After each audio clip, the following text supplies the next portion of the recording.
liberals, not the conservatives, are the one who pound.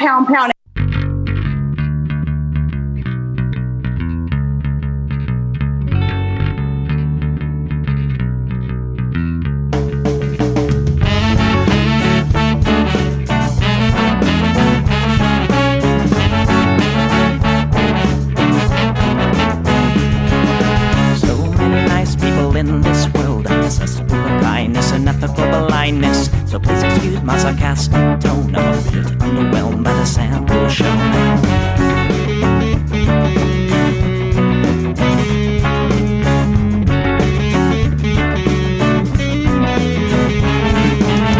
Mr. Piss-drunk fraternity guy, you got my asshole bloodshot eyes.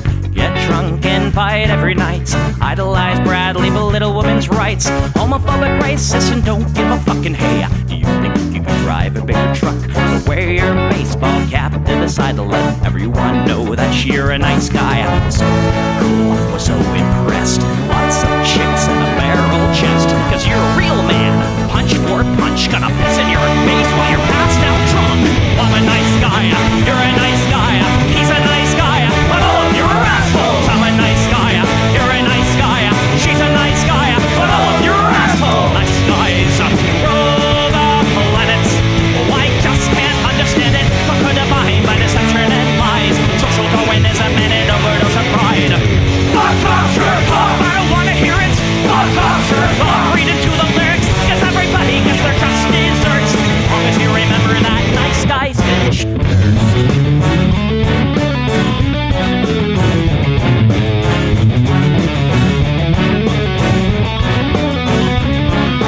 Mr. White Beater, you're next on the list.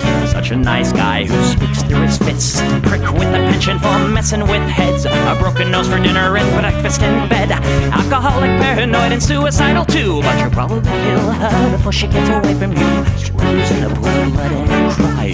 All your friends say that you're a nice guy. Have a drink, this one's on me. Look, you're doing fine, losing to your disease. Comatose, I'll pack your bags. Bury you alive, castrated and gagged. Oh, I'm a nice guy, you're a nice guy. We're all nice guys, but all of you are assholes. He's a nice guy, she's a nice guy. Hey, Tom Bone's a nice guy. All of you are assholes. Nice guys rule the planet. The public benefit. Put a body by deception and lies. Social Darwinism and an overdose of pride. Fuck off, jerk off. I don't wanna hear it. Fuck off, jerk off. Read into the lyrics. So let the party spill quench your thirst. As long as you remember that nice guys finish first.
Everybody, welcome to the Plex. We do the show live every Sunday, 7 p.m. Pacific, right here on Twitch. That's twitch.tv/EchoPlex Media. Just a quick reminder, don't forget to tune in at 5:30 p.m. Pacific on Tuesday, because I think it's episode 3 or 4 of Soups. It's a night meeting of the Shasta County Board of Supervisors.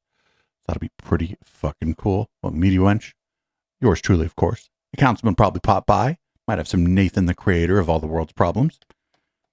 So that should be cool. Also, if you would like to support this project, you can do that a variety of ways. Just go to echoplexmedia.com, click the support tab, and I don't know, the best way to support us, I suppose, is the merch, but you could also just directly give me money. I'm Producer Dave. You can find me on Grindr, and this is what the people want. I don't hate the cops. And there's a person inside when the truncheon stops. Oh, donate the cops. Oh, when the raiders come, who will protect the shops? Donate the cops. They're a sensitive bunch if you don't stop throwing your rocks. Snap, crackle, pop is the sound of a taser. Your body drops. Donate the cops. Oh, donate the cops. Donate the cops. Oh, donate the cops. Like your local police. Cause they don't do nothing wrong like your local police. Got rid of the corruption and the racism is gone. They've been keeping the peace, keeping homeless folks out of the parks and malls. Got a cure for your social disease. Follow the law, don't hate the cops. Follow the law, don't hate the cops. Follow the law, don't hate the cops. Follow the law, don't hate the cops. Follow the law, don't hate the cops. Put your hands above your head and show you're not afraid. I'm the fairest judge that your skin color's gonna get. And if you die before the sun comes up, the paperwork will take forever. Well, it might have worked out a little bit better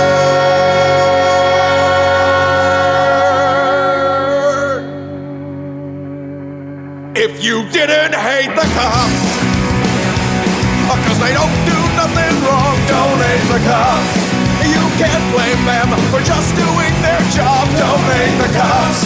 Well, you gotta wonder, how much would it cost for you to be shot at and stabbed at by maniacs and drunks? Don't hate the cops, don't hate the cops.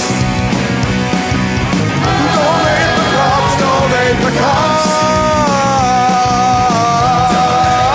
Don't hate the cops. Don't hate the cops, don't hate the cops. Don't hate the cops, don't hate the cops.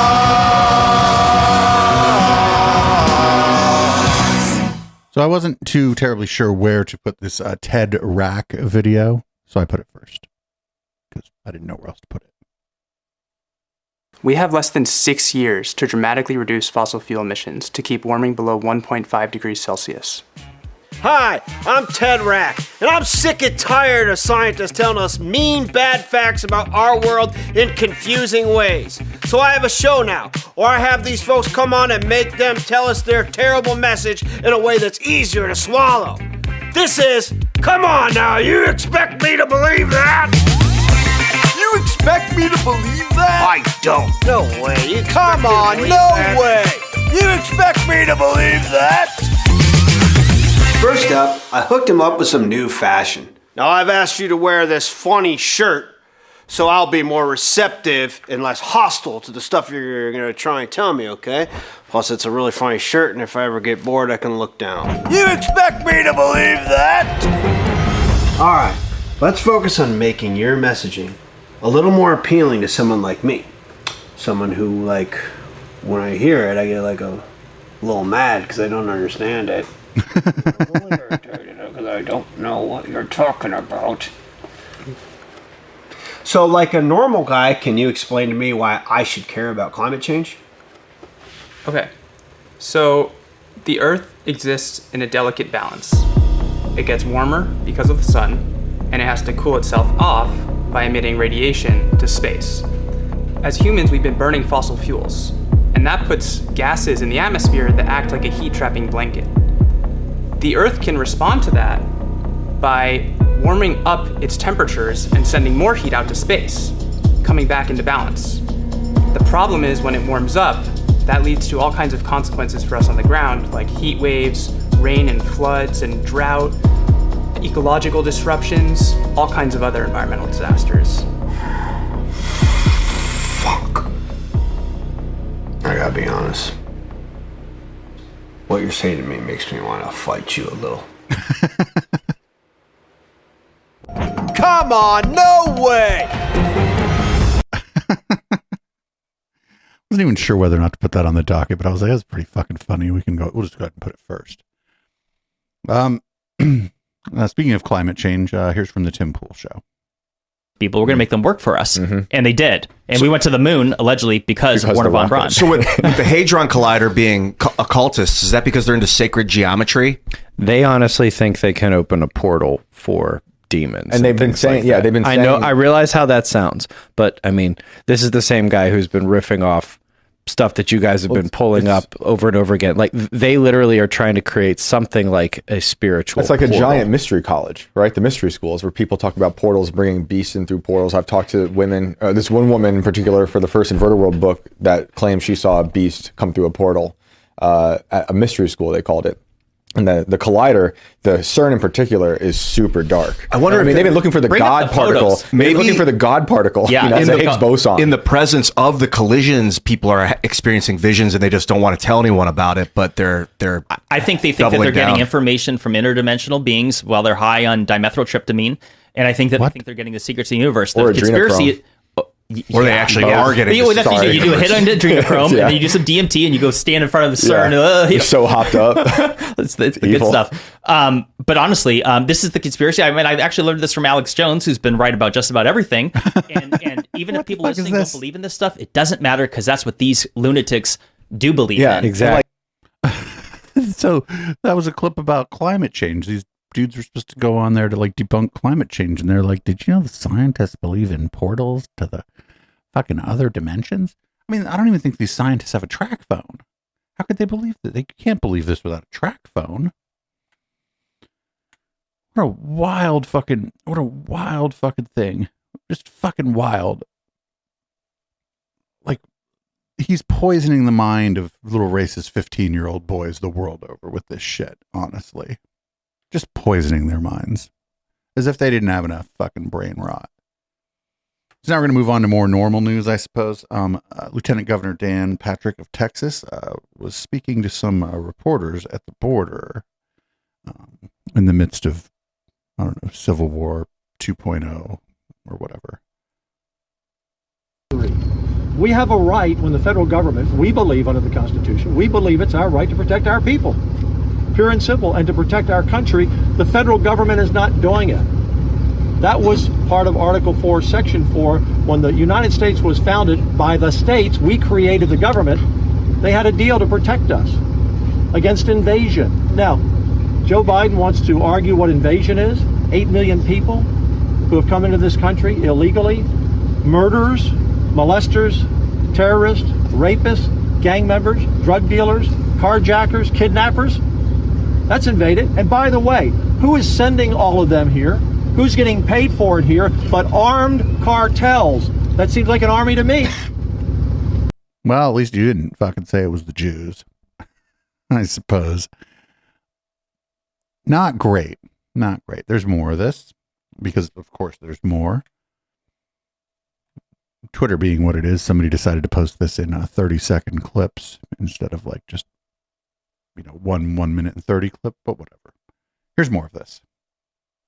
Sir, the El Paso shooter railed against a quote-unquote Hispanic invasion. Are you worried that your words are going to inspire the next attack or violent attack against Hispanics or migrants? Question. Look, this is a silly question. That was a crazed individual who is a despicable human being that did that, okay? So leave that out. Look, the people that are crossing today are coming from all over the world. We just apprehended yesterday someone from Lebanon. Now ask me, how does someone from Lebanon get here? How's that work? Aircraft. Nigeria, Syria, aircraft, Iraq, China. How do they get here? Boats. Cuba. There are modes of transportation to get to Mexico, Central America, and South America. I named a few of them. Yeah, if people are trying to get to the United States from other countries, they use modes of transportation that are familiar to most of us. And we got one more clip of this. If a court orders federal agents to have free access to this, are you going to be directing the state authorities to prevent federal agents from accessing this area? And also, are you going to be directing state authorities to prevent them from cutting the razor wire after that Supreme Court ruling? Well, first of all, they can cut the wire, and we can patch it up. It's just, I mean, they cut it. If they cut it during the day, we'll put new wire up at night. So that would be kind of senseless. I would throw the question to you. Why would they need to send anyone here? What would Border Patrol do here? There's a golf course here. They could play some golf. Maybe a game of softball. On the golf course? No one crossing the border. That wire along these 2.5 to 3 miles has stopped thousands a day from coming here. Next question. You don't really play softball on a golf course, but that's not the worst. This is all really dumb. Like these, like Texas is going to Texas, but like what's real dumb here is these other states that are like sending like National Guard and shit down to Texas to protect the border. States like that are, some of them are on the northern border of the United States, sending National Guard down there. And then, of course, because this is how the world works, we got people on Newsmax openly talking about a second civil war.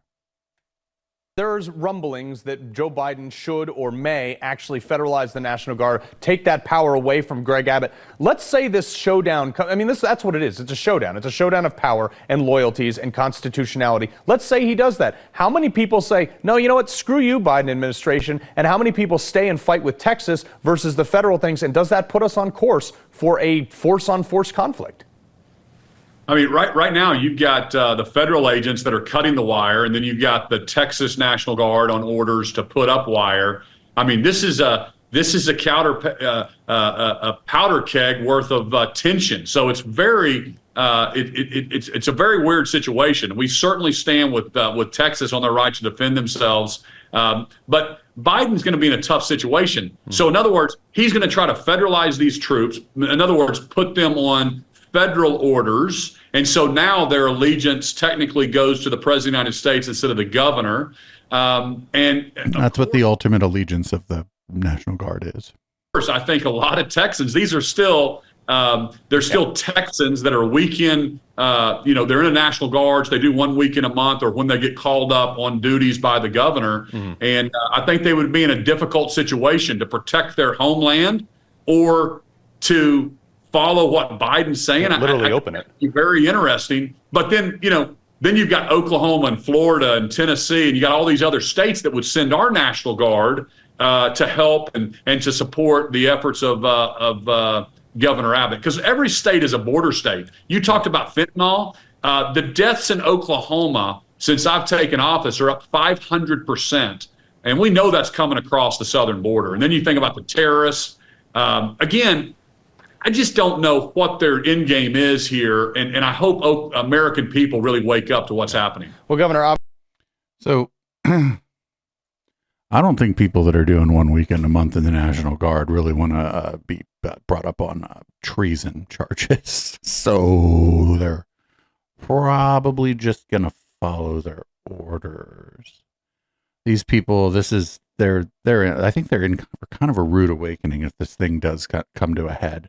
But I also don't think it is. I think this is all for show. I don't think any of these states are going to just be like, no. I don't think they're going to do it. I can't see a situation where they might do it. I could be wrong.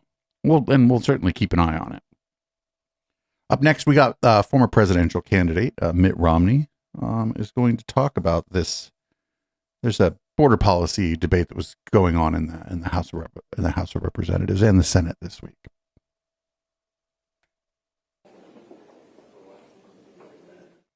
Do you think this is what he wants, the issue, Donald Trump? This is what he's doing? I think the border is a very important issue for Donald Trump. And the fact that he would communicate to Republican senators and congresspeople that he doesn't want us to solve the border problem because he wants to blame Biden for it is really appalling. But the reality is that we have a crisis at the border. The American people are suffering as a result of what's happening at the border, and someone running for president ought to try and get the problem solved, as opposed to saying, "Hey, save that problem. Don't solve it. Let me take credit for solving it later." but that is the cold, hard reality on Capitol Hill. Getting any deal through on an issue as complex as immigration would be complicated to begin with. And then when you have the party's likely standard bearer coming out and saying, don't cut a deal on immigration, that will convince many Republicans to listen to their standard bearer and say that it is not time to cut a deal. Let's wait on this issue. And then all the major issues that go along with it, funding for Ukraine, funding for Israel, funding for Taiwan, all we're supposed to tie together in this massive package, including these new border policies that they hope to get out of the Senate as soon as this week, and then try to get it over to the House, where the politics are even more complicated over there, given the Republican-led House and the alliance of the GOP leaders there with Trump, all spells potential doom for this almost must-pass package, potentially punting this into the next year as Republicans and Democrats, John, try to figure out what's next. Manu, I just want to focus on Mitch McConnell for a second and how big of a change this is in such a short period of time. Yes, he was pushing this because he really wants the money for Ukraine, but McConnell has also made clear that this deal on immigration is the best deal Republicans could get, in a generation. It's more of what they've been asking for in a long time. Just a few days ago, he was saying this, and now he's saying, forget it. Yeah, he's bowing to the political reality here. In fact, behind closed doors yesterday, we're told that he, in fact, read a quote out loud from Donald Trump in 2018, talking about the very issues that they're negotiating in this process. A trio of senators are trying to cut a deal on immigration. Republicans believe they've gotten a lot. McConnell is trying to make the point that Trump tried to get these things while he was in office and couldn't do it because of Democratic opposition. Now Democrats have moved, he says, towards a Republican position on this issue, and they say that this is the opportunity to get this deal at this key moment, particularly as Joe Biden recognizes his own vulnerability on immigration. But the politics so complicated here, and the fear among Trump and his allies that cutting a deal could give Joe Biden something to campaign on, clearly driving the negotiations, clearly driving the political reality and the legislative outlook here on this major issue, John. Well, we'll find out if there are even negotiations anymore after what McConnell said and where Trump stands at this point. We'll have to see what happens next. Manu Raju, thank you very much. Keep us posted. I know you're looking for senators walking by to get more information. If you do grab one, let us know. Thanks, Manu. Sarah? All right. Thank you, John. So I feel like this is a situation where the Democrats can just be like, all right, you don't want the deal, then let's not do the deal. Let's move on to something else. Fuck it. But the problem is the Democratic Party lacks the fuck around and find out. They just lack it. They won't do it. They won't take risks. They're so risk averse. And they probably just so desperately want funding for Ukraine, Israel, and Taiwan that they're like going to like capitulate on this stuff. But now that they've fucking given the Republicans most of what they want, the Republicans are like, it's still not good enough. So then just tell them to fuck off then. I don't know what else, what else can you do? I just don't know what else, there's no place to go from here. And that's that. But I guess the Democratic Party being the feckless, spineless organization that it is, they will just continue to give the other side what they want. It's almost like it's not even a negotiation. It's just like, we are going to give you what you want. I wonder how much they negotiated with themselves before even presenting a bill or presenting their own ideas on this. All right, we're going to move on to more stuff. Unfortunately, the former president is deeply involved in, but I guess some good news, I suppose. The president had been found civilly liable for sexually assaulting Jean Carroll, and the judgment was $83 million. And here's a former Trump attorney on CNN talking about Trump's current attorney. Through his head right now is the kind of disparity between the first verdict and the second verdict.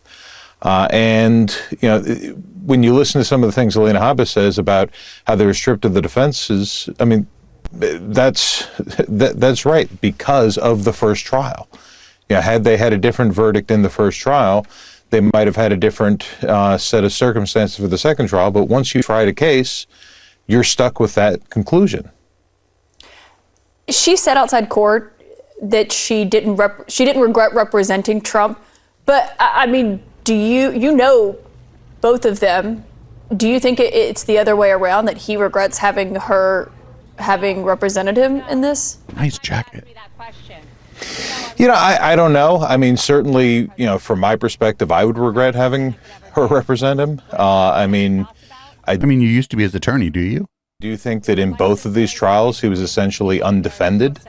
And I think that it could have turned out differently. I mean, in the second trial, unfortunately, because of the way the first trial went, I don't think anybody could have won the second trial. I think that, once the issues were set up from the first trial, second trial was a loser from the beginning. The question is how big of a loser.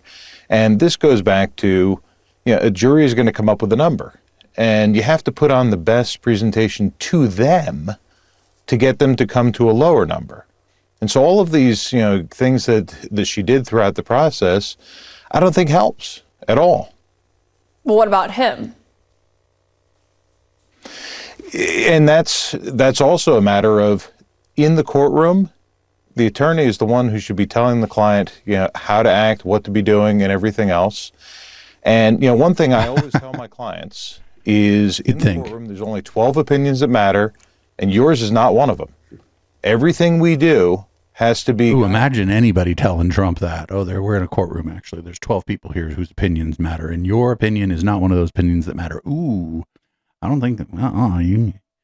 Maybe that's why this guy's Trump's former attorney. Maybe he said stuff like that to him. By what are those people in that box going to see? What are they going to hear? What are they going to think? How is it going to affect their state of mind? And I don't. Yeah, like he's right. He's like, once you've entered a courtroom, you're in like somebody else's world. If you're not an attorney, a judge, whatever, you kind of have to just do it. What the fuck your attorney says, because you hopefully hired a good one and they have some experience dealing with the process. But I don't think that this guy was interested in that. I think he was interested in like grandstanding and almost like it was a campaign event sort of for him, I don't think there's very little chance that this victim will ever see any of this money. And yeah. So this is just a campaign event for the former president. Don't worry, here's Rudolph Giuliani to talk about this. Well, the judge is a disgrace to the greatest court in America. It's called the Mother Court, the United States District Court for the Southern District of New York. It's had some of the greatest judges in American history. This judge is a pure disgrace. He's telling a lawyer what questions to ask. That's totally ridiculous. He won't let him defend himself. And how is it inconsistent? Let's say he was, first of all, he was found not guilty or not liable for rape. It was sexual assault, not rape. And second, you can be guilty of rape, and still a person can be a wacko. Yeah, that's what he's. I mean, that was a defamation. Yes, you can be guilty of that and be a wacko. Oh, or you mean the person that you did it to is a wacko? Well, the person you did it to can be a wacko, but they still have the right to not have that happen to them. You can be a complete whack job and still have the right to not have not be assaulted. You can be completely crazy and just you have the right to not be assaulted. I think that this is like easy enough to understand. Up next, and don't worry, we got the Bannon War Room and their guest, their response to all this. It should be great. Steve Bannon, a wonderful citizen, an example to us all. What just happened here? Oh, everybody, the show is recorded live. If you're listening on the podcast, something weird just happened, but I fixed it. I think I worry that if Donald Trump's not elected president, I really do think the America that we know is done. Why do I say that? It's not like one man should be able to change history, but Donald Trump has all of us in his hands, on his shoulders, all around him. He's standing up for all of us when he takes these slings and arrows. And if they're able to keep him out of that White House, I know he's going to win, but if they're able somehow to keep him out of that White House, They're going to change this country in a way that you've never seen. This $83 million is just the beginning. All of us will be paraded down this gangplank. We won't have our resources. We won't have our homes. We won't have our livelihood. And I think the people that watch and listen to your show understand that. But today, when I heard that news, I'm like, it's worse than I thought. It's worse than I thought. Well, yeah, a lot of you didn't think it was going to be like $83 million. I didn't even know that the part of the judgment was coming up because I don't pay too close attention to this stuff. I just do one show a week, sort of on the news of the week, and I do my best to pretend I have some idea what's going on during this show. But yeah, I didn't even know this was coming up. Up next, we got Fox and Friends and Friends and Friends and Friends and Friends, and they're talking to the former president. And he said, I'll do it, and I'll do it with you, but I'm only working one block. We should bring those back, and we should bring back Deuce on the Loose. Those are a lot of fun. Oh, Deuce on the Loose was crazy. The first time he did Deuce on the Loose, we watched him, and nobody in downtown New York wanted to speak with him. Everybody just walked right by him because it was New York, and people were like, I'm walking here.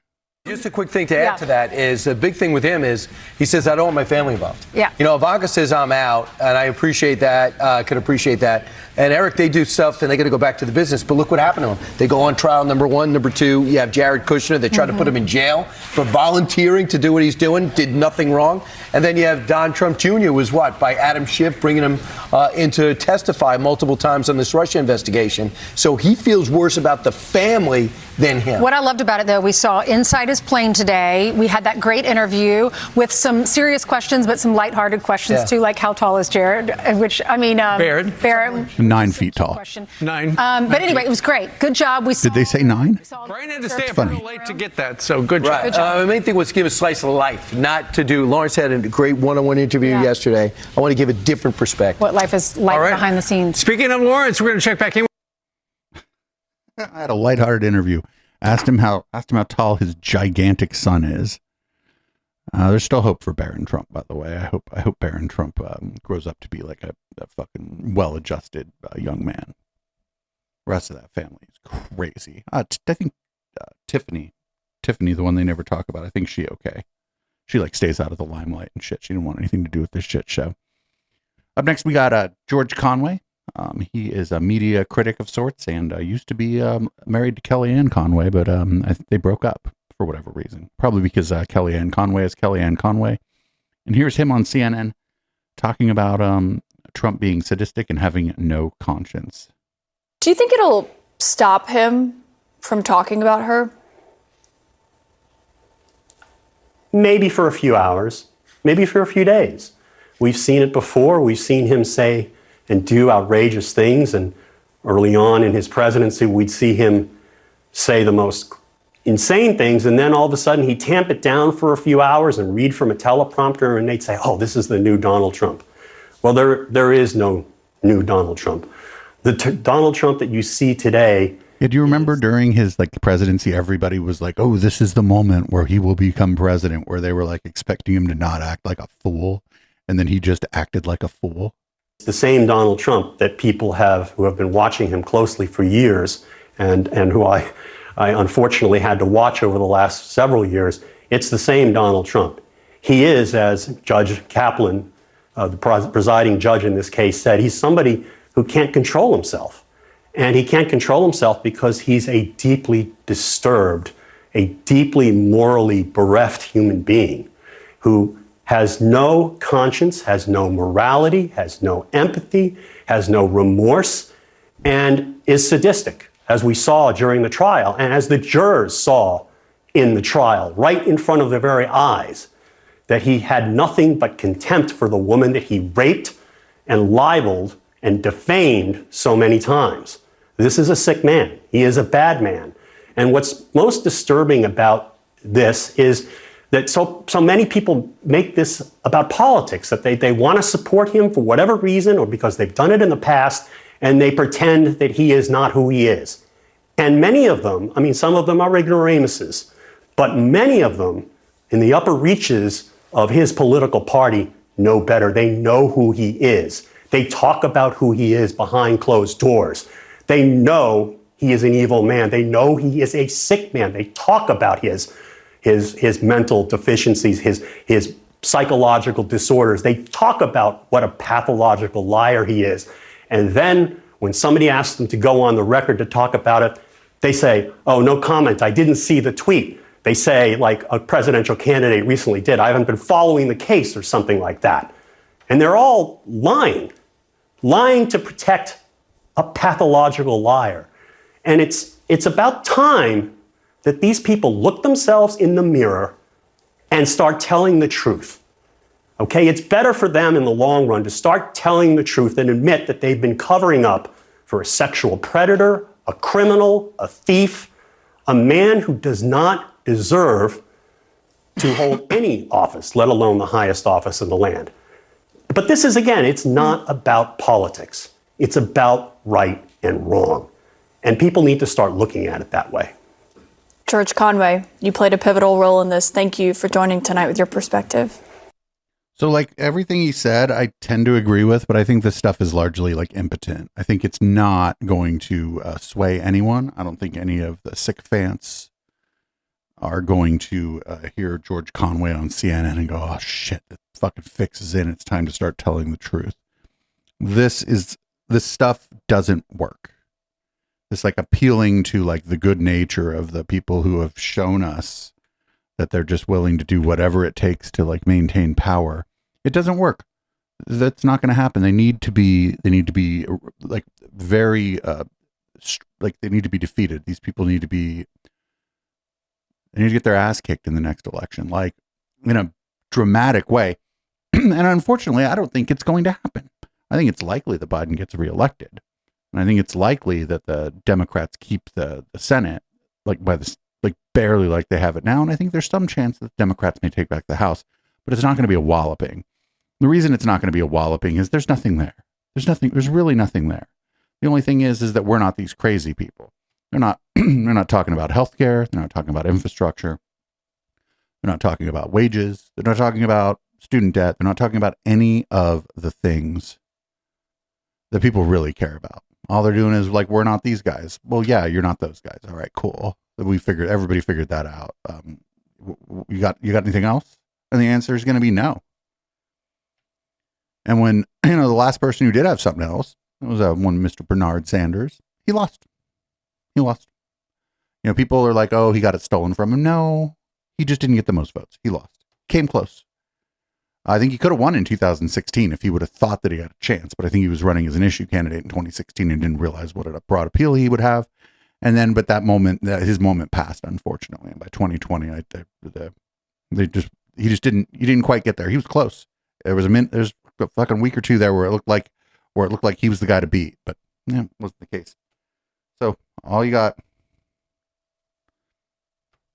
is we're not them. And I mean, you can win on that, but you're not gonna accomplish anything on just being like, we're not these crazy people. Speaking of crazy people, this week in the Speaker of the House, this is a really bad argument against abortion. Roe v. Wade gave constitutional cover to the elective killing of unborn children in America, period. You think about the implications of that on the economy. We're all struggling here to cover the bases of Social Security and Medicare and Medicaid and all the rest. If we had all those able-bodied workers in the economy, we wouldn't be going upside down and toppling over like this. Listen, the gentleman, I will not yield. I will not. Roe was a terrible corruption of America's constitutional jurisprudence. Okay, so what? That's not a good argument. You're a dumb fuck. I'm glad the Speaker of the House. I'm honestly kind of glad the Speaker of the House is a dumb fuck, to be perfectly honest. Kevin McCarthy was way, way better operator than this guy. Like, honestly, Kevin McCarthy was way better at, like, politics than this guy. Way better at, like, trying to appear somewhat reasonable. This guy is just a crackpot. And so he's, like, he's highly ineffective.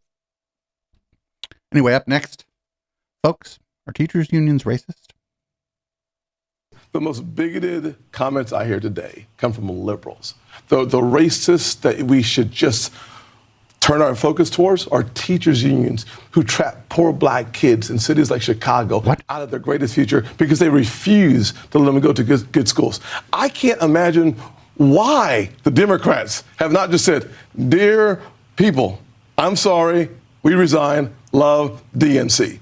Truly, that's the best thing they could do for the nation. And frankly... What? Just everybody, just the whole Democratic Party just resigned? Tim Scott is a dumb fuck. He's like, oh, you know what the best thing my political opponents could do? They just quit. They just resign. Well, that's a good fucking strategy there, buddy. I hope that works out for you. It's clearly going to work out for you. Of course not.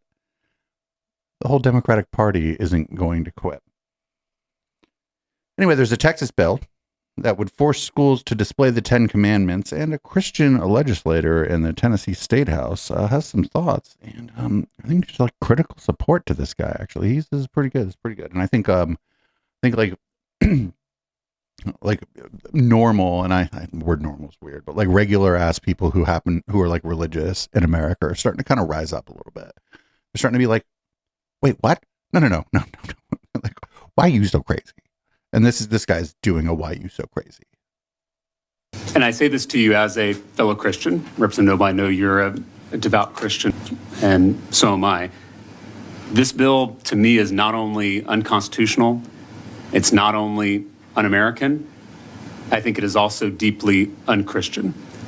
And I say that because I believe this bill is idolatrous, I believe it is exclusionary, and I believe it is arrogant.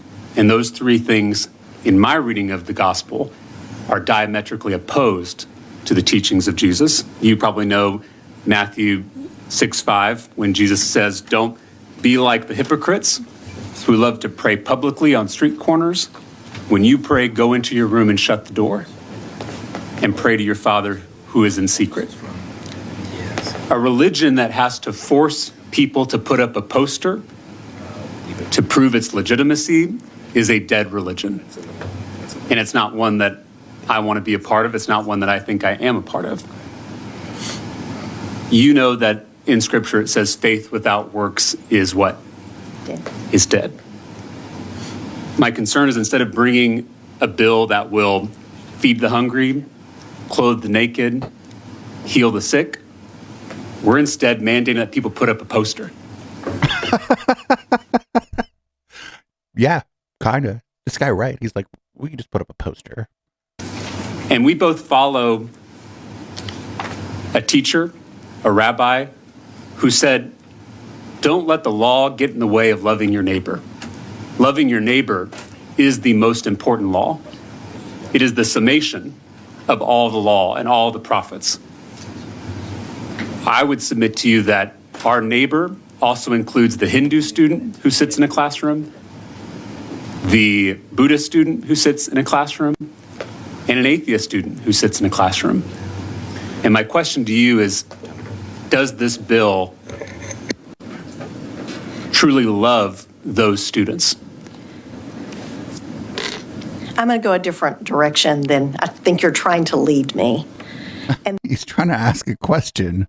I mean, he did a little grandstanding, but I mean, I liked it. It was grand, and he wasn't even standing. that is that a very great wrong was done in our classrooms with that 1980 decision. Every time on this committee that we try to teach students values like empathy or kindness, we're told we can't because that's the parents' role. Every time on this committee that we try to teach basic sex education to keep our kids safe, we're told that's the parents' role. But now you're putting religious commandments, literal commandments, in our classrooms, and you're saying that's the state's role. Why is that not the parents' role? Like the closed captioning. Everybody, this is great. The closed captioning just says silence. That's really an interesting rabbit trail that you've gone on with that. Would you be... Oh, no, ma'am. That's a very good question. Well, with adding language to receive parental consent from all the parents of students in the classroom before putting it up? I would not. I am, again, going to keep it clean as it came over. So you don't want parental consent when it comes to students receiving religious commandments? I don't believe that. I think that these are foundational to to being a good citizen. Do you believe schools are for education and not indoctrination? Absolutely. I guess what I'm trying to figure out is why is having a rainbow in a classroom considered indoctrination and not having the 10 Commandments in a classroom? Is that a question? Yes. I am not arguing another poster. I'm arguing that the 10 Commandments are represented in our earliest education system. I just worry this is what gives us religious people a bad name. That instead of living out the way of Jesus, we're instead imposing our beliefs on other people. Instead of leading by example, we're leading by mandates. And so I'm very offended by this legislation. I know you and I have worked together, and I'm not casting aspersions on you, and I would love to work with you. But as it is currently written, I find this to be a deeply offensive bill. Yep. There would be a place for this, by the way. You could have the 10 Commandments up in a classroom. If you were teaching about Christianity, the history of Christianity, you could put up a poster during that time. No problem. Or if you was a comparative religion class and you had a bunch of different religious sort of posters on the wall so that the students could compare and contrast, that would be fine too. But that's not what they're doing here, is it? That's not. There's nothing to do with that. There's nothing to do with education. Good for that guy. Good for that guy. This thing's probably going to pass, but then the courts are going to strike it down because you can't do this. This is a violation of the First Amendment. Just plain and simple. It's a violation of the Establishment Clause of the First Amendment. Just plain and simple. You can't use the state to respect the establishment of a religion. I know it says Congress shall enact no law, but it has been interpreted by the courts for the entirety of this country's history. That means the government can't do it. So, up next, this is a pretty sad story out of Ohio.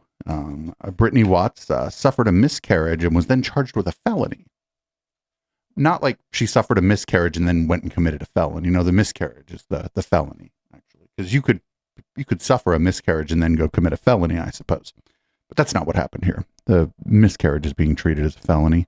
And this is the first time she has spoken out about this thing that is happening to her. Warren, Ohio. I was born here. I was raised here. Outside of a courthouse in Warren, Ohio, a rally planned in support of Brittany Watts turned into a celebration after a grand jury announced Watts would not be charged with a felony. I'm truly honored and grateful that you all have. Damn, how do you not get an indictment in Ohio? To support me, and we are not done fighting. Thank you so much. How would you describe Brittany Watts before all of this happened? No one knew my name. I was quiet most of the time, just minding my own business. Like she a nurse? Is she a nurse? Is she wearing scrubs? Medical receptionist was in her second trial. Oh no, she works at a fucking hospital too. Or she? Oh, this poor lady. Trimester of what she thought was a healthy pregnancy, but on September 19th, I noticed that I was leaking the fluid, and it was uncomfortable. I didn't know if I had used the bathroom on myself or what was going on. And this is when your water broke, but you didn't know that? Correct. I went to my OBGYN, and once I started bleeding, and so I'm thinking something's not right. And what ultimately did the doctor tell you that meant about the health of your baby? That there was still a faint heartbeat, but the pregnancy was going to be non-viable. Medical records show Watts was taken by ambulance to Mercy Health St. Joseph Warren Hospital, where doctors confirmed the fetus would not survive. I waited in the hospital, waiting for the doctor to come in or call, and I kept asking whoever would come in and check my vitals. I said, have you heard anything? Mm-hmm. And they were like, oh, well, we're still waiting. I'm like, okay. After being monitored for 8 hours in the hospital, she decided to leave against medical advice, despite warnings of potentially fatal complications. I was frustrated. I felt ignored. Then I returned the next day, thinking that there was going to be an induction or something. On the second day, Watts stayed for nearly 11 hours, waiting to be induced, but that never happened. So they put an IV in you, but that was the extent of any process to induce the pregnancy? Correct. Okay. Watts' case had been referred to the hospital's ethics committee, in part because medical staff reported concerns that Watts was using the phrase abortion when discussing the next steps of her care.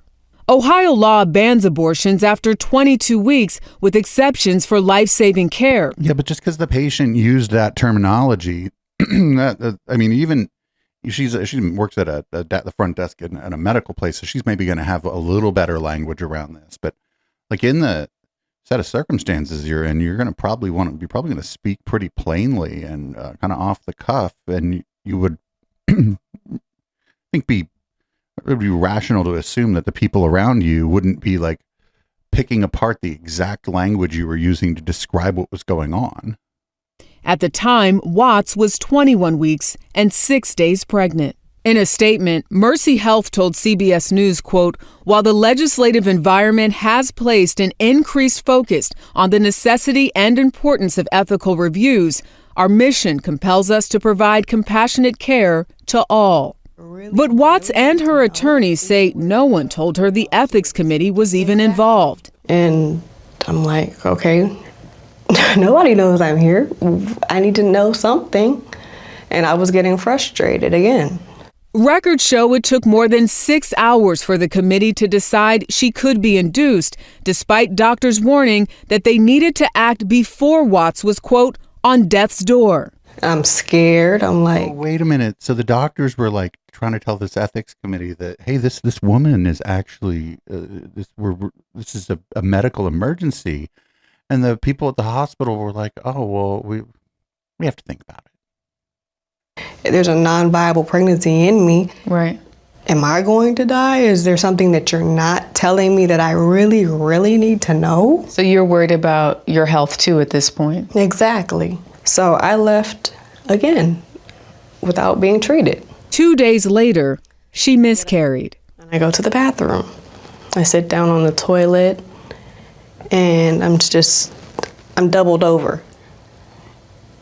And then that's when I hear splash. And then I look down, there's blood. And I'm like, okay, well, I have to get cleaned up. All while thinking, wow, did that really just happen? But it really just happened. I'm really awake right now. This is really what life is now. For the third time, Watts returned to the hospital. The nurse comes in and she's rubbing my back and talking to me and saying everything's gonna be okay. Little do I know, the nurse that was comforting me and saying that everything was gonna be okay was the one who called the police. Oh, hell no. I had a mother who had a delivery at home and came in without the baby. Oh, hell no. Someone go find this baby or direct me on what I need to do. Did she say if the baby was alive or not? She said she didn't want to look, she didn't want the baby, and she didn't look. The nurse said you didn't want to look and that you did not want the baby. Do you remember saying that? I said I did not want to look. I had never said I didn't want my baby.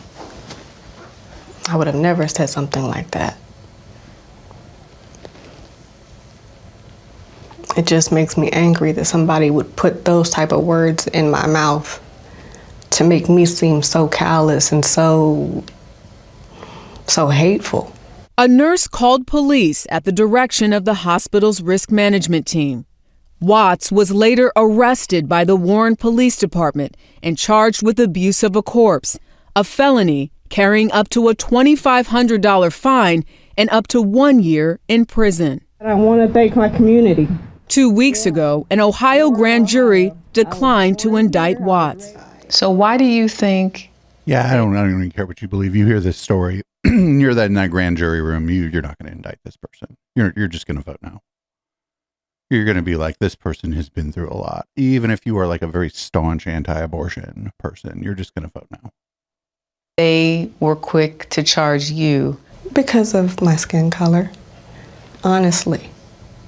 And because there are no laws behind what you are to do in this situation. She was painted in this picture of a young, unmarried black woman that did not comply with their orders to keep waiting.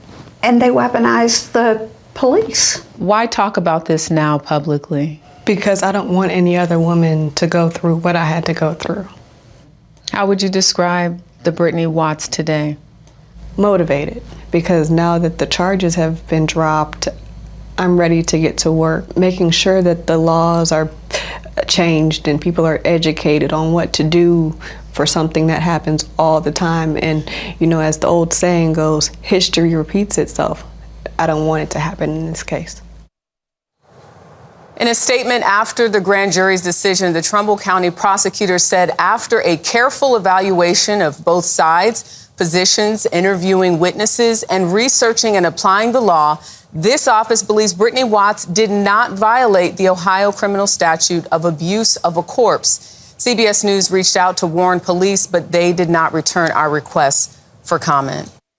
Well, the prosecutor, it was out of the prosecutor's hands after the grand jury was like, we're not indicting you on this. Abuse of a corpse is like, those laws are probably written in some kind of fucked up way, but they certainly like weren't designed for this. I don't know. I mean, like, how long should you wait at the hospital if you feel like they're not taking you seriously or what? I don't know. She didn't make all the right decisions or whatever, but who would? Who among us would make all the right decisions in this situation? It was probably terrifying. Not probably. It had to be terrifying. It could not be terrifying. I couldn't imagine this not being scary. My God. Up next, we got Trey Gowdy, of all people, is the voice of reason on some of this kind of horrible abortion stuff going on in the country right now. Trey Gowdy, not exactly known for being a moderate. I tell you what we do have a sense of is most Americans do not want women or doctors imprisoned when it comes to the issue of abortion. And when you have state legislators like one in my home state who are advocating for the death penalty for a rape victim who decides not to carry the child, then that is a political loser.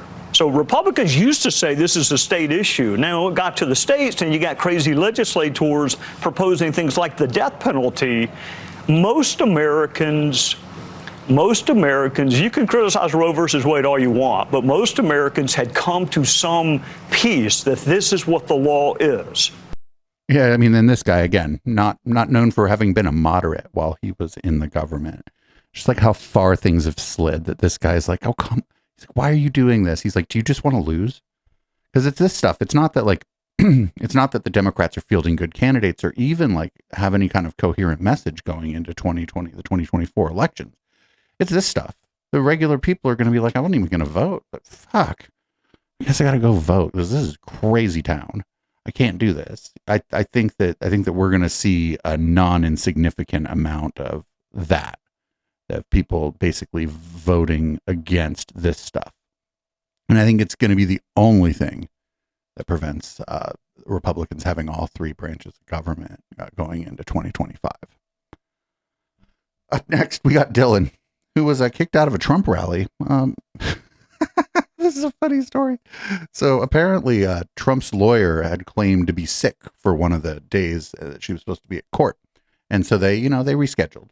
That's reasonable, right? If your lawyer's sick, you can reschedule a court date. Probably really sucks if you're in custody because you're like, well, fuck, man.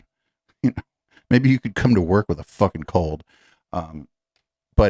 So she was found to have been at a party. The reason she was found to have been at a party is because this guy filmed her at the party. And so Donald Trump got mad, fired him, and believe he was removed from a Trump rally. But don't worry. He's still ultra MAGA or whatever. Let's hear from Dylan. Hey, I'm Dylan Quachucci. I'm that guy who was kicked out of President Trump's victory party the other night after that was a victory party. Working on 2 of his New Hampshire Trump campaigns, knocking over 10,000 doors for him, making over 40,000 phone calls for him throughout the years, and doing everything I possibly could to help him get elected. But I want to clear up some of the rumors. Number one, I'm still wholeheartedly supporting President Trump because he's the only man that can save Western civilization. He built our border wall, and he's going to finish building our border wall to stop. So he built the wall, but he's also going to finish building the wall. The southern invasion. He's going to build the greatest economy of all time and bring that back on track. And he is going to do peace through strength with his foreign policy to keep us safe for years to come and not bring us any new wars. But also the rumors that I'd like to clear up are, number one, President Trump did not have me removed from the event. I was invited to the event. I got an email invitation. I got a text message invitation, and members on staff told me they wanted me to be there since when I was the deputy director. I laid the groundwork, trained everyone how to knock all the doors, and really got this going. So they wanted me to celebrate and be there for it. Number two, this wasn't an accident. I saw the state director for President Trump, and then moments later, the guy standing next to him came up to me, asked if I was Dylan, told me I had to leave. Number three, this has nothing to do with me taking a photo with President Trump's rock star attorney, Alina Habba. Oh, yes, it has everything to do with that, I think. She was there taking photos with other people. So obviously me taking a picture with her was not the reason why I got kicked out. So just wanted to clear some of these things up so you guys know where I stand. Dumb fuck. These people don't care about you. They don't care how many fucking doors you knocked on, dude. I didn't give a shit about you. I don't give a shit about that guy either, but the story's kind of funny. Kind of funny to watch, like when people's like heroes or whatever, or like things that they believe in, like turn out to be, you know, like a bunch of bull crap. And they're just like, oh, I'm just going to actually double down on this. So everybody, the war on Christmas is over. I think we won again this year. Our side won. But don't worry. There's a new war, and Eric Trump is here to tell you about it. You know, there's an all-out war on family in this country. There's an all-out war on God and religious freedom in this country. There's certainly an all-out war on freedom of speech and First Amendment. You know, in this nation, you guys have seen that, and you've covered it probably every single day for the last 3 years. People are sick and tired of the nonsense. People want our economy back. They want low gas prices again. They don't want World War III to break out all over the world. They want to be able to, worship God and speak freely and not be censored and not be deplatformed. And not have war waged against them and their quality of life every single day. People are sick and tired of the games, and they want to be able to live the American dream, and that's what my father did. He Oh God, Eric Trump is aging pretty fast, aging real fast. This is dumb. There's no war on the family or religion or whatever. People can still go to church. And these people, they just like want to try to. They're just trying to harness that fear that a lot of folks have had, and I think it's like not really working as well as it once did. I think even like a lot of like religious people, religious conservatives might be just getting tired of this message because it doesn't change. It doesn't change. It doesn't evolve with the times. It's just the same. Oh, they're trying to take our God away from us. No, nobody's doing that. Nobody's doing that. And I'm just thinking this is going to start to fall flat. We'll find out, though. I could be wrong. I've been wrong about a great many things. Up next, here's an ad that ran during a Fox News segment. Terrorist attacks against Israel, escalating threats of a third world war, natural disasters, and civil unrest are causing people to wonder, are we living in the end times? No. In his new book, Are We Living in the End Times?, trusted pastor and best-selling author Dr. Robert Jeffress provides solid biblical answers to 7 key questions, including, what role does Israel play in the end times? What 5 headlines will signal we are in the end times? And how can you prepare for the end times? Are We Living in the End Times by Dr. Robert Jeffress is available right now at ptv.org and wherever fine books are sold. Jesus said, no one knows the hour or day of his return, which is why we should be ready at all times. Jesus is coming back to earth one day. Are you ready? I look busy, everybody. Jesus is coming back. Get the fuck out of here. Like, most Christians don't believe this shit. Like, they're not like, oh, Jesus is going to come back during my lifetime. No. So up next, we have a story about 47 Soros bucks. This is Pastor Mark Burns. You've seen him at some of the Reawaken America tour events, and he's going to talk about not George Soros, but I think George Soros' son or grandson, and $47. And as always, shout out to Right Wing Watch for the clip. Couldn't do this show without Right Wing Watch. Alex Soros is the 38-year-old son of George. I know you know who George is. Oh, the son, not grandson. this is no funny thing. This is what he put out there today. Is this a threat? Last year, the crime and inflation crisis largely evaporated. So did the leading theories about what had caused them. There's a shot of a bullet hole and $47. Uh-oh. 47 Soros bucks. In cash. This is not a good thing here. What do you think that means, Mark Burns? I'll give you first shot at that.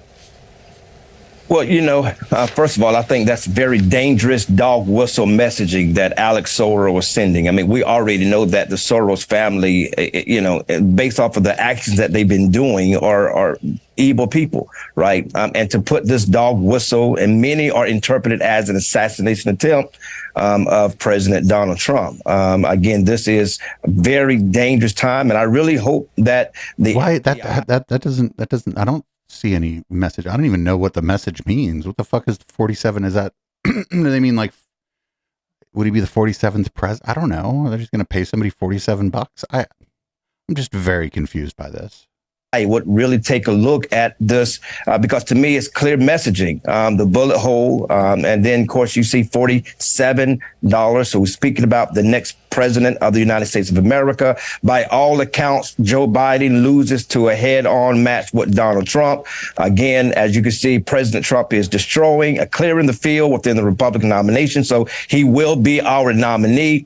And so for him to put this type of a messaging out there, knowing who they support, knowing the millions of dollars that they have donated to principles that are unbiblical, to laws that are against the word of God, and to continuously funding these evil policies, it's clear to me that it is a message that many are interpreting as an assassination attempt of Donald J. Trump. People in chat are like, I have no idea what this guy's talking about. I don't either. 47. Okay, so Trump would be the 47th president, but because he was the 45th president, Biden's the 46th. Then Trump would be the 47th president. But I don't know, why were there dollars and why were they like not even in the right order? I don't know. It was a really poorly crafted tweet that is, I don't even know if it meant anything. Just fucking confused. I can usually like read the fucking tea leaves or whatever with what the wackos are saying, but I don't even know what the fuck this guy was trying to say. Here we go. We got this is a Christian nationalist, Jaron Jackson, talking about the parents of queer kids. I'm sure this will be great. Nothing to be alarmed or concerned about here, I'm sure. Today I want to lay down the law regarding transgender children. This has been a plague on our society. The idea that parents, when God gives them children, would then slap God in his face, spit in his face, and then destroy what he gave them by trying to confuse and change their gender. The trans children are an abomination to the Lord, because to spit into God's face and to be an abomination is not what he wants. All right. Well, that guy seems fucking crazy. He's going to vote. Are you going to vote? I think if that guy's going to vote, you can hold your nose and vote for whoever the fuck he's not voting for. I feel like that's not a big ask. Up next, we got Lauren Witzke. She used to be the GOP's candidate for Senate in Delaware. That was in 2020. And here's her talking about 9/11. I believe that 9/11 was a human sacrifice on a mass scale. I think that, they have been doing this work with these demons, but the devil demands. Oh, say Baal, say Baal. Look at any Hollywood person in Hollywood or famous person. They had to sacrifice something, whether it was their innocence or another person or a thing or a child, in order to get to where they are. You have to provide a sacrifice. And if the government is working with these demons, they demand their sacrifice. And just killing one person isn't going to be enough. you have to kill 3,000. Oh, and you have to do it on live television. Oh, and you have to air it in every classroom, a public school classroom in the country. So it was very much so. I believe that 9/11, like spiritually, was a human sacrifice, some kind of sacrificial. Oh man, lady, it was a terrorist attack carried out by the Al Qaeda network. Not even sure if those people really believe in demons or Satan the way that you do. Presentation for the powers that be that are taking over our government and working with our government. Well, she crazy. Wonder she didn't get elected. Haven't anybody shocked she couldn't get elected in Delaware? Well, the time has come. You all knew this was going to be on the docket. And full disclosure, I have not watched this yet. I waited till today to consume this piece of content. I think you know what this piece of content is.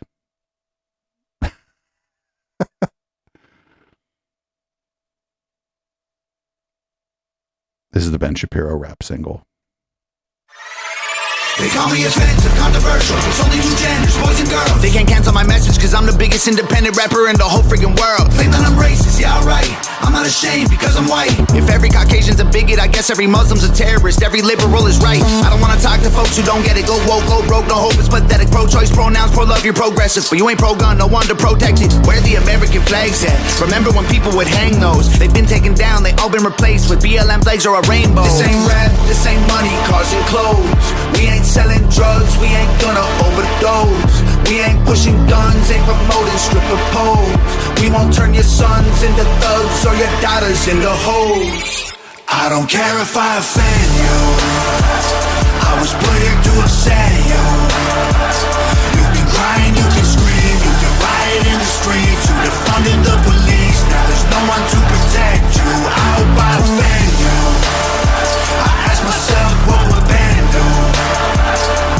Let's just keep it real, facts. Don't care how you feel, man. If you want my pronouns, I'm the man who don't respect. Let's look at the stats. I've got the facts. My money like Lizzo, my pockets are fat. Homie, I'm epic. Don't be a wap. Dog, it's a yarmulke. Homie, no cap. Look at the graphs.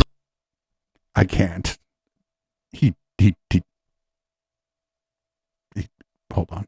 I'm the man who don't respect. Let's look at the stats. I've got the facts. My money like Lizzo, my pockets are fat. Homie, I'm epic. Don't be a wap. Dog, it's a yarmulke. Homie, no cap. Look at the graphs. Look at my charts. You're blowing money on strippers and cars. You go into prison, I'm on television. Dog, no one knows who you are. Keep hating on me on the internet. My comment section all woke Karens. And I make racks off compound interest. Y'all live with your parents. Nikki, take some notes. I just did this for fun. All my people download this. Let's get a billboard #1. This ain't rap. This ain't money, cars and clothes. We ain't selling drugs, we ain't gonna overdose. We ain't pushing guns, ain't promoting stripper poles. We won't turn your sons into thugs or your daughters into hoes. I don't care if I offend you. I was put here to upset you. You can cry and you can scream, you can riot in the streets. You defunded the police, now there's no one to protect you. I hope I offend. Ben gonna rap more? Myself, what would Ben do? Let's just keep it real, facts. Don't care how you feel, man. If you want my pronouns, I'm the man who don't respect you. You mad, you mad, you mad. I guess it's cool to be the victim, well, I'ma be the man. You sad, you sad, you sad. You just try to get attention, being triggered's all you have. You mad, you mad, you mad. You blame everybody else for every problem that you can. You sad, you sad, you sad. I will never say I'm sorry, I ain't taking nothing back. I don't care if I offend you. I was put here to upset you. You can cry and you can scream, you can riot in the streets. You defunded the police, now there's no one to protect you. I hope I offend you. Myself, what would Ben do? Let's just keep it real, facts. Don't care how you feel, man. If you want my pronouns, I'm the man who don't respect you. No. Also, I was like highly disappointed that Ben only got one verse. I was hoping Ben would get like another verse. I mean, I would have given Ben another verse. Wouldn't you have given Ben another verse? Well, I actually, maybe Ben should stick to rap, actually. Check this out. Here's a fucking 19-second clip of Ben getting wrecked by some fucking, 20-year-old college student. Watch this. The purpose of marriage, for literally all of human history, was the bearing and rearing of children. Do you have children? I presume you do have children. 4. When they grow up and when they leave the home, are you going to seek a divorce having fulfilled the sole purpose of marriage? Or is that... His name is John C.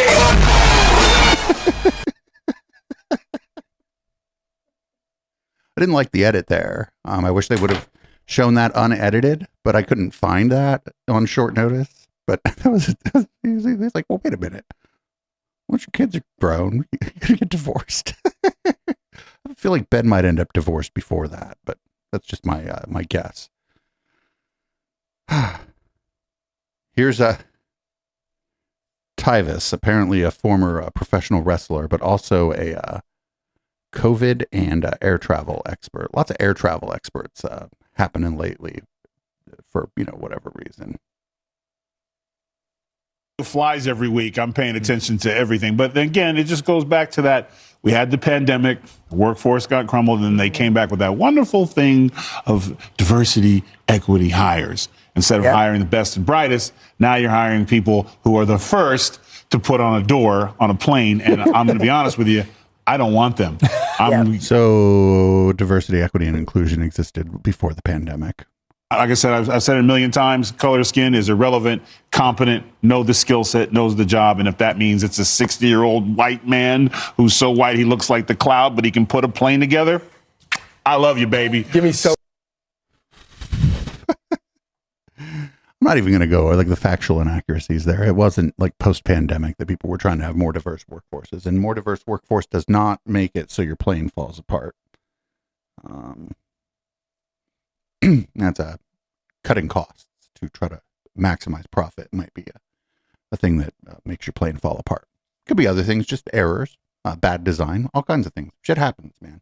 It's a fucking metal tube flying at 35,000 feet, going 800 miles an hour. All kinds of shit could go wrong. I'm surprised they work as well as they do, considering they're built by Americans. Up next, we got Candace Owens. Oh no, this is Charlie Kirk. This is one Mr. Charles Kirk. Also an expert on air travel. If you could imagine that Charles Kirk would be an expert on air travel. And that's why I think this United story and the DEI story hits so hard, because we've all been in the back of a plane when the turbulence hits, or when you're flying through a storm and you're like, I'm so glad I saw the guy with the right stuff and the square jaw get into the cockpit before we took off. And I feel better now thinking about that. You want to go thought crime? I'm sorry. If I see a black pilot, I'm going to be like, boy, I hope he's qualified. Oh my God! You wouldn't have done that. You wouldn't have done that before. That's not an immediate. Look at Bumblejack over there. Even Bumblejack is like, why'd you say that? I believe it is the reality the left has created. I'm Bumblejack is like, I'm staying out of this. I'm going to assume that anybody who's a pilot on my plane is qualified, and not for nothing. At this point, the pilot needs to be qualified, but the plane is largely flown by a computer at this point. Do these people know that it's flown mostly by a computer? That actually, if the pilot has to take over the primary functions of the plane at any point during the flight, there's a problem. A fucking problem. So yeah, in that case, I do hope that person's qualified, but I'm not going to just decide who may or may not be qualified by taking a look at them. Up next, we got Candace Owens, also an air travel expert. But unfortunately, that is the reality of what happens when it comes to DEI. And what he is remarking on is true. I would be terrified if I got onto a plane and I saw a woman flying the plane. And I know that we have the United CEO saying that he just wants to fulfill a quota. He just wants there to be more women and wants there to be more black people. And he's not concerned at first with qualifications. That is something that should alarm all of us, guys, honestly. So baked into this is the obvious assumption that the most qualified person will always be a white man. Probably in my age cohort too, right? There's going to be some ageism going on here against young people and against older people. And I just operate under the assumption that it's better them in charge of the fucking plane than me, because I don't know shit about the plane.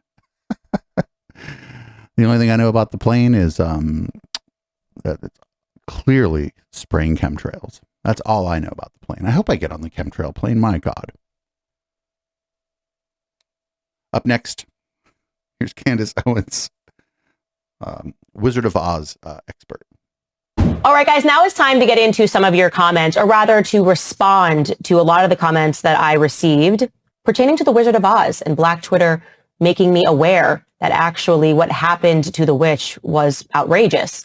Now, first, speaking of Matt Walsh, I actually took this issue so seriously, I texted him over the weekend because I went back to revisit the clip after many of you wrote in that no, what Dorothy did was manslaughter. She accidentally killed the witch, making her not that bad of a person. So what I'm going to do for this comment section is I'm going to take you very slowly through what really took place in this scene after, again, Dorothy murdered somebody's sister and then stole her shoes, stole her red bottoms. That's pretty based, actually. I didn't know Dorothy's. I mean, if this is what happened, she should be in prison. But murder an evil witch over some shoes. I mean, I don't know.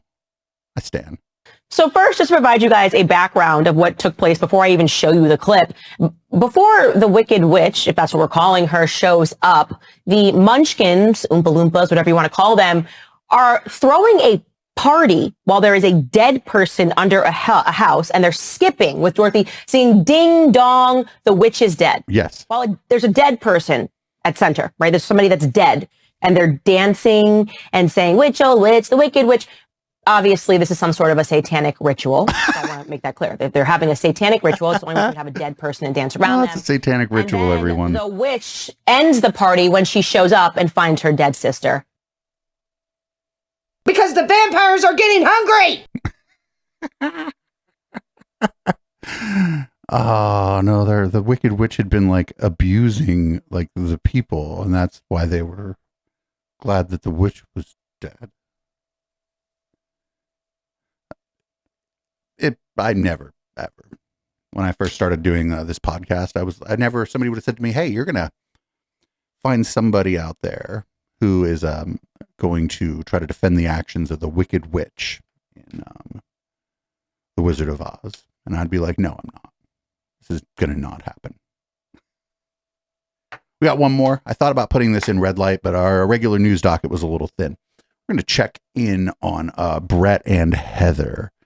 This is their response to Scott Adams and David Pakman's response to Brett's appearance on Tucker Carlson.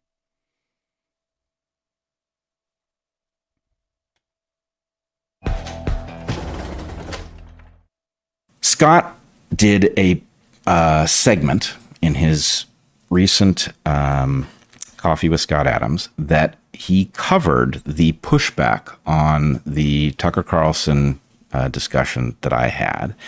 And he also covers the mask question, and he talks about it from a risk management perspective. Anyway, I was impressed with the quality of what he said. Not just that he was supportive, which is of course nice, but the quality of his analysis and his willingness. The Dilbert guy had quality analysis, exactly, some of which was reflexive in their dismissal of this. Yeah, I will just say I haven't listened to all of it, and he does say, "Okay, now I'm going to spend some time critiquing Brett," and so he's very forthright and honest, but. He says, "You need more Brett," and he salutes your ability to explain complicated things and your bravery and your dedication to following the data where it takes you. And that. I of course agree. I mean, I get a lot of you, but I still think the world needs more. You don't Brett. need more Brett, but other people might. And it was truly heartening to see this bit from him. Really appreciate it. Actually, when somebody pointed me to the Scott Adams thing, I didn't pick up that his discussion of me was very late in the coffee thing. So I listened to the whole thing, which was actually really interesting. Scott has a pretty advanced perspective politically across the whole map. He covers multiple topics, and I thought it was well worth a listen. So We'll post it in the show notes. Well, that says something about you. Appreciated the support and appreciated the nuance in what Scott had to say. David is, of course, scandalized by my having referenced Dennis Raincourt's work suggesting 17 million deaths so far from COVID vaccination. Well, maybe because he's not scandalized by it. I don't think he's just like, well, this is stupid. He goes through a bizarre, in my opinion, refutation of Raincourt's number. Raincourt explores the question of excess deaths and the timing relative to waves of COVID and vaccination. So correlation. Campaigns, and he shows what I don't think it's conclusive, but I think it's quite compelling evidence that the timing suggests that the excess deaths are not the result of COVID and are the result of the vaccination campaign. So translation. This guy that Brett likes made some claims without being able to back them up. And Brett liked that. And Dave Pacman probably simply said that the guy made claims that he couldn't back up. Because that's what Dave Pacman would say. Pacman refutes this, and he acknowledges that he's playing with anecdotes here, but he goes through a rhetorical interchange with his audience who he can't hear answering. But his point was, do you hear your audience answering you when you engage in rhetorical devices, Brett? Do you hear them? Are they in the room with you?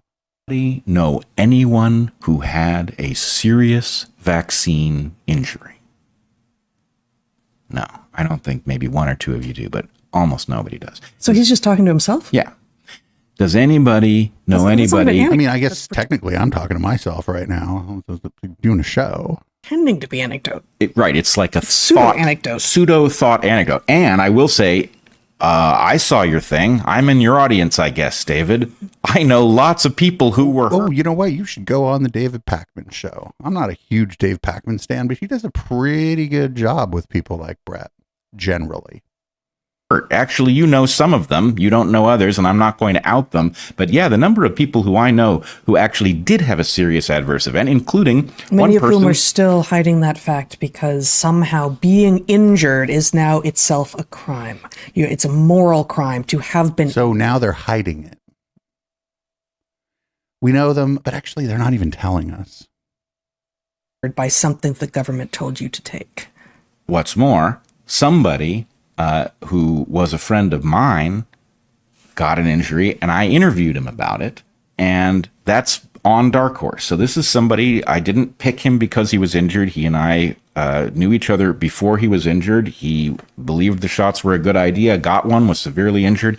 I then got him to a doctor who knew how to treat his injury, and he's much better. But nonetheless, the number of people in our circle who do have a serious injury. And so this stuff is used as a non-falsifiable claim. We can go watch the interview. I suppose we're not going to, but we go find the interview. But even so, the claims that are going to be made in that are not falsifiable. And I keep saying this. It's because you cannot look up somebody else's fucking medical records.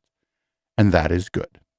I don't want anyone looking into your medical records, my medical records, your friends' medical records, Brett and Heather's medical records even, or any of their friends. Well, I mean, so the thing that will come back there is because we are people who have been talking about the lack of safety and efficacy of these vaccines, of course, we will collect such stories.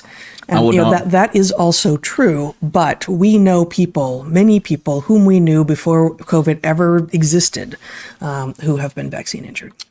That's right. Yeah, but I bet really, like a non-insignificant number of those people don't want anything to do with you anymore because you're wackos. That's the measure. Yep. Yeah, you can't use the other because it could just be an attractor. But no, the number of people that we knew beforehand who have a serious injury is substantial. And if you don't, David, my guess is, and I've said this before, you need to ask the question in such a way that people will give you the answer. If you go around demonizing people who talk about vaccine injuries and then you say, by the way, anybody got one?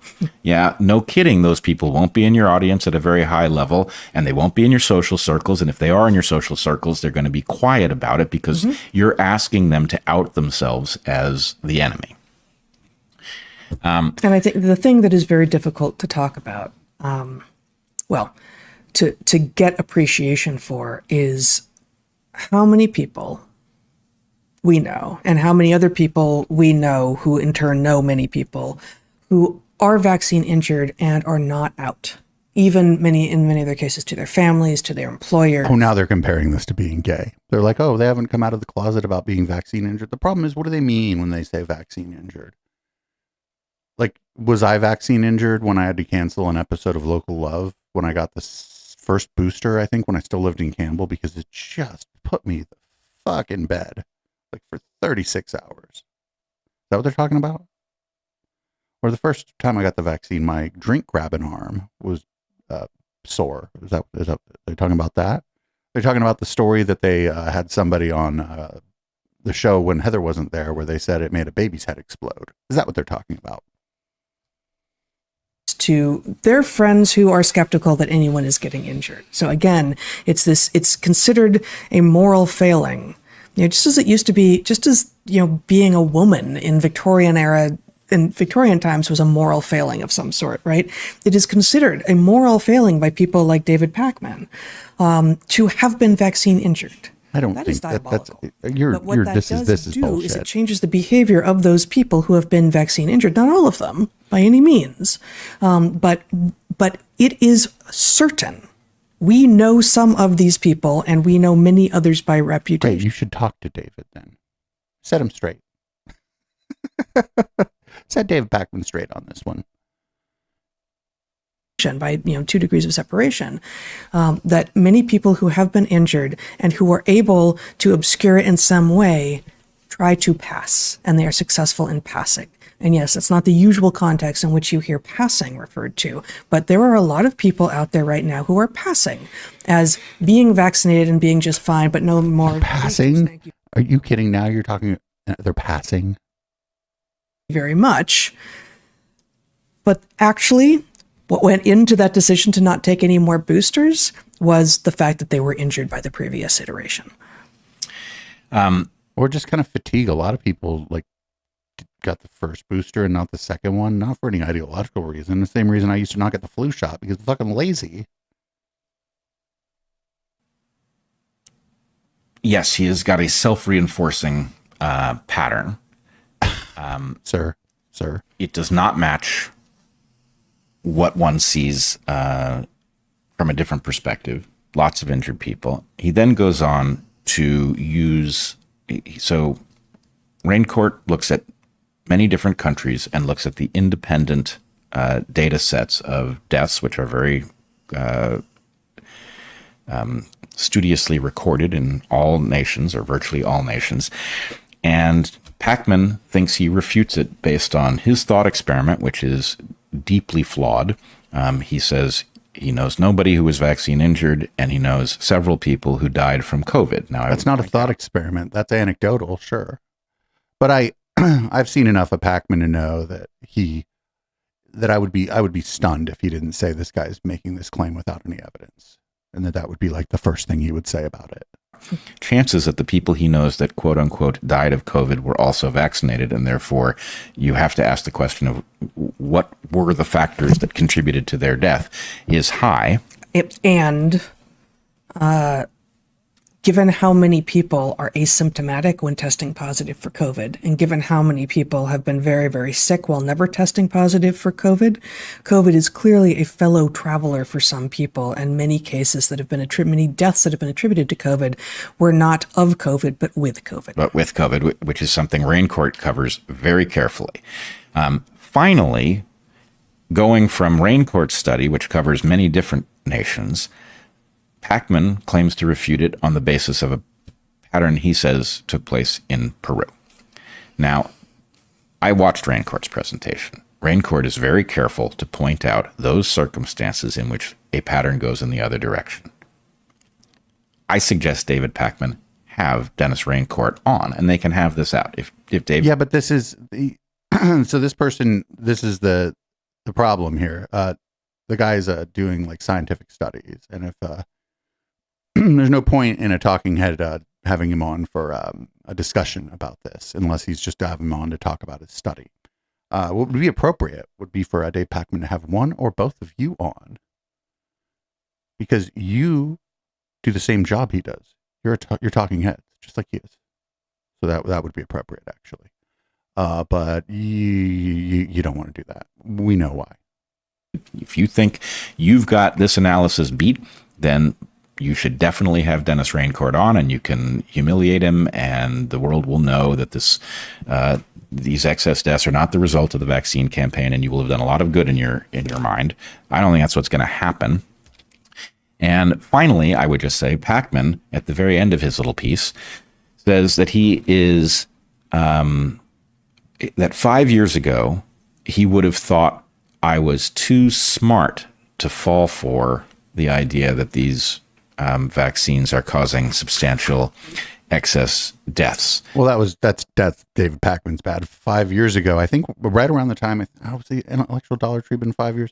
Anyway, I thought this guy was a fucking idiot from the very jump when he first started getting popular. And now he's caught between two possibilities. One possibility is that I'm lying, and the other is that I don't get it. And he has a little debate. He says lying is worse, but these things are both horrifying. So he has that little debate with himself? Yeah. Let me clarify this for him. I'm not lying, David, and I don't think you know what you're talking about. So I suggest have Dennis Raincourt on. Why don't you go talk to Dave Dennis Pacman? Raincourt's number is right. Go talk but to I do think it's credible. I think the methodology is valid, and the nature of excess deaths is that one has to infer based on other evidence what would be causing them, which Raincourt is careful about. So if you think you've got this one nailed, then show us. So if you notice, when he talked about this, he talked about watching the guy give a talk on it, but he didn't ever even mention, like, did he read the study? Was the study published anywhere? Like, are we just taking this guy's word that he did the work? If it was published somewhere, what did the peer review look like? Was anybody able to replicate the study? Was anybody able to do a similar study and come to similar conclusions? My guess is that Brett wouldn't know the answer to any of these questions. And so he should be afraid to come on here, too, because those are the questions I would ask, because I'm a layperson. And Brett has a degree in biology and was a biology teacher, but he's pretty far removed from doing any work in that field. So he's now also a layperson, a talking head, talk show host. Not a bad thing to be. I'm a talk show host. Wouldn't think that what I'm doing here is bad. I just don't like to declare myself to be the expert on too many things. The only thing I'm an expert on is the rise and fall of the chemtrail movement. And maybe at this point, the fucking antics of one Mr. Aaron Smith 11. But that's it. Those are all just, and those are society things, not science things. So that's the end of the regular part of the podcast. Live viewers, live listeners, wherever you may be, whichever platform you're on. Okay, all of you are on Twitch. Sit tight. We're going to go into the post game. Podcast listeners, bye. This is Boomers. It's by Periscope. And I'm going to change the color of the lights in this room and change the contents of my beverage. And we'll be back with Red Light.